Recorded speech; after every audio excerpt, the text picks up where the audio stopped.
chance that we see the starters into the third quarter tonight? Possible. We'll feel the game out. You know, they're gonna start. You know, we'll get them some first half minutes, and then we'll read the game at halftime.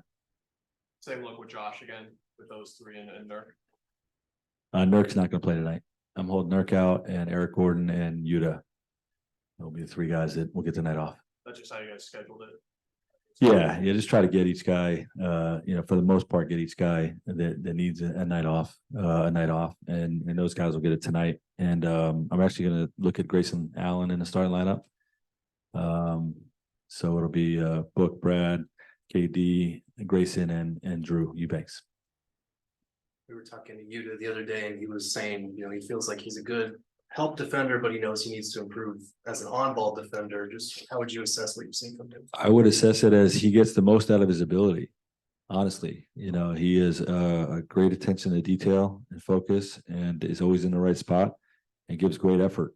And that's really all you can ask of all of your guys. You know, he's a thinner guy, you know, so you know, he's not going to be an elite defender on ball, but he really competes, and he executes the system and the scheme as well as anybody on our team.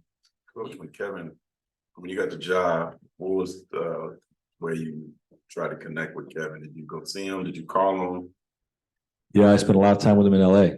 You know, worked out nicely for us that we both spent a lot of time in LA naturally. So spent a lot of time. Obviously, we connected on the phone first when I got the job, and you know, had some conversations about you know, my teams in LA, and you know, some parallels to this team, and you know, some of what my approach is going to look like, and some ways I felt like we you know, positions we'll put him in, you know, to have success. And then you know, once he got into the summer, spent a lot of time up at his gym in LA. You know, it was a big part of my summer routine, honestly. Yeah. You've obviously coached some legends, but when you see him play offensively, just how do you describe how special he is? As good as any of them, you know. And I think the work ethic is something I had not seen close up. How hard he goes in his individual workouts, and you know, the more you learn about him, you know, you learn that this is just the way he's been, you know. And there's a lot of guys with talent in this league, you know, in the game in general, you know, but not all of them become great players and elite players like KD. And you know, I think he's a perfect exhibition of a really talented guy, you know, that is, you know, the hardest working guy around. You know, you put it all together and you see what you got. I'm sure you've been asked this question before, but what has his approach to leadership been like since camp has started? Yeah, he's definitely more of a lead by example guy, but he represents the right things, and you know, he'll communicate things that can, you know, are out of place, or you know, can we do certain things that may be better for our group. He's seen you know, he's seen it all. You know, whether we're talking about double teams and how people are going to try to slow him down, but defensive systems, and you know, just your overall culture of the way we do things day to day. You know, so he's been a great leader from that standpoint. Preseason, you've been able to evaluate different guys with the big three, obviously Josh, Eric Gordon, Grayson tonight. When you're looking at that, what are you kind of evaluating in terms of their fit with those two? To see what it looks like. You know, not everything's analytics. You know, it's just a feel. You know, I see what those guys look like together, what type of events transpire, you know, that happen naturally just by putting groups together.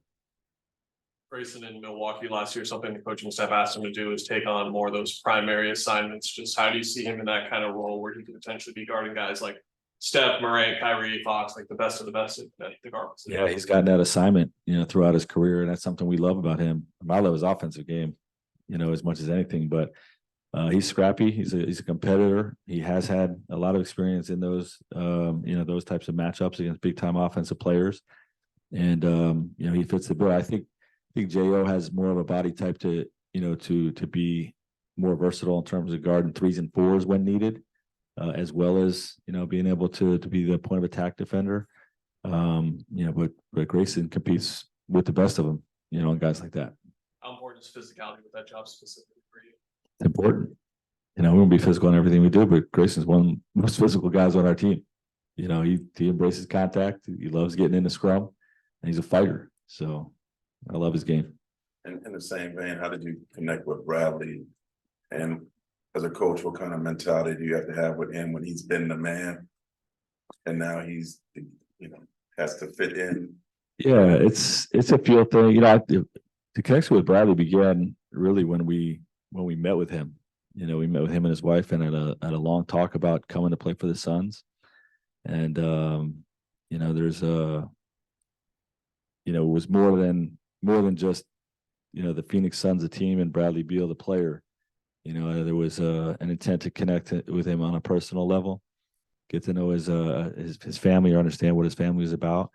And a lot of those conversations, he and I stayed at the same hotel when I was transitioning and he was transitioning. So, a lot of hotel conversations as well. But just trying to spend as much time. He also spent some time in LA, so I connected with him there.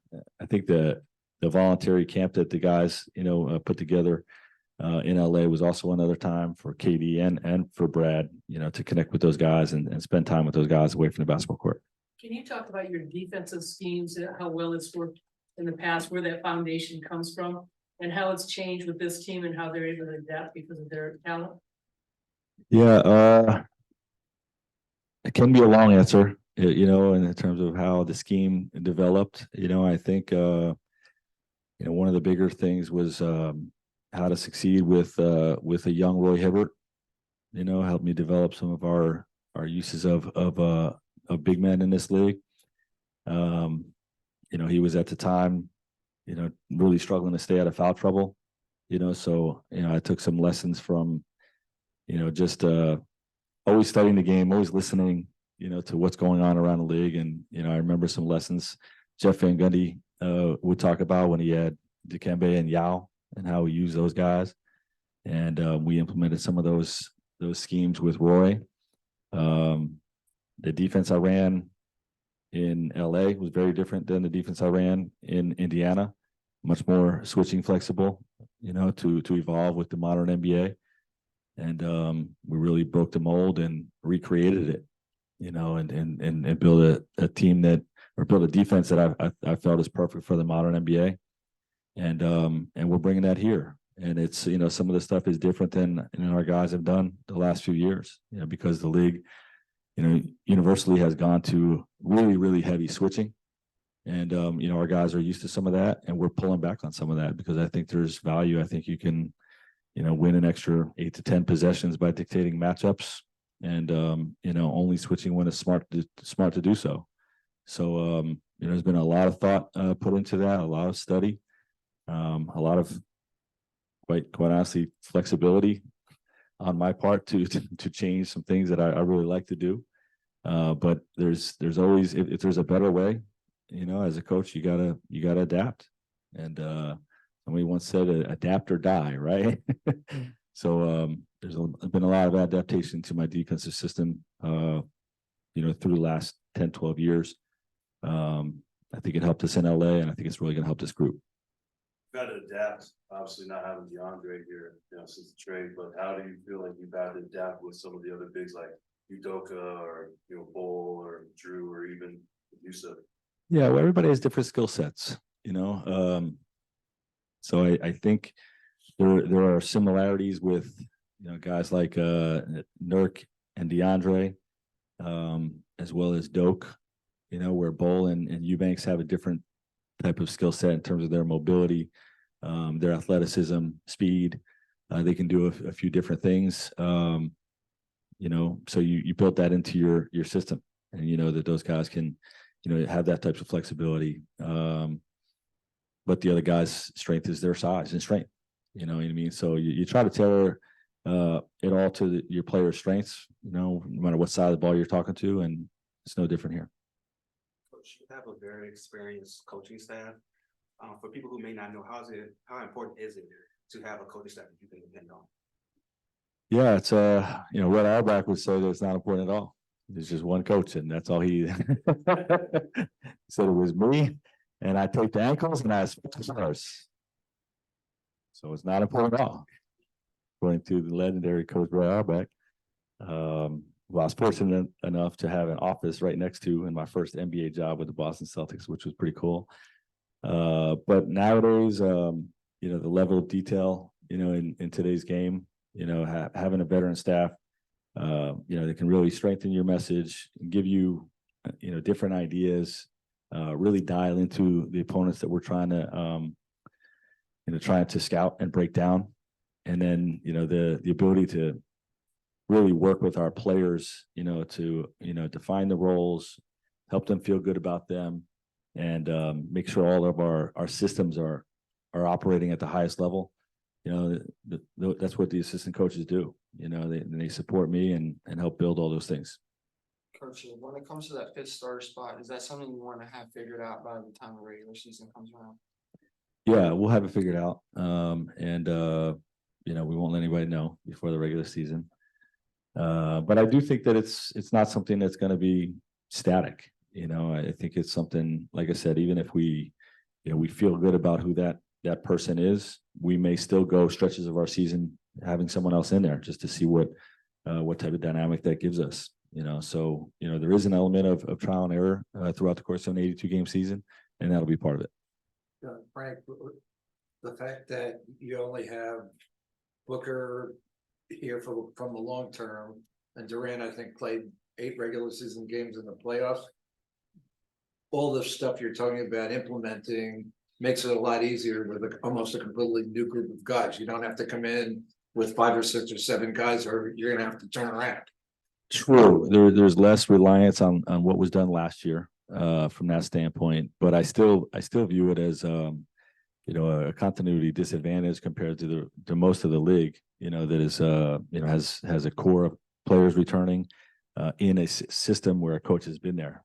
So there's positives and negatives to that. I think the freshness of being new to it, is something that we'll benefit from.